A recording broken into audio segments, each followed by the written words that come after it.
This Harvard scientist reveals that aging drives 80 to 90% of deadly diseases.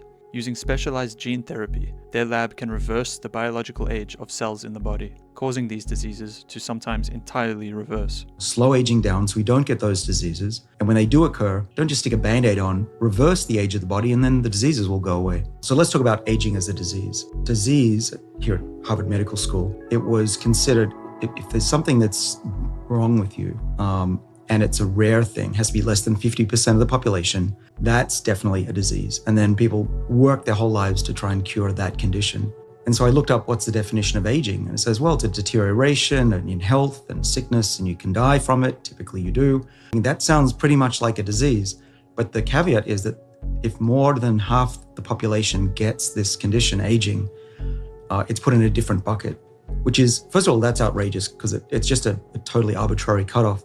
But think about this, that we're ignoring the major cause of all these diseases. Aging is 80 to 90% the cause of heart disease, Alzheimer's. If we didn't get old and our bodies stayed youthful, we would not get those diseases. And actually what we're showing in my lab is if you turn the clock back in tissues, those diseases go away. So aging is the problem. And instead, through most of the last 200 years, we've been sticking Band-Aids on diseases that have already occurred because of aging, and then it's too late.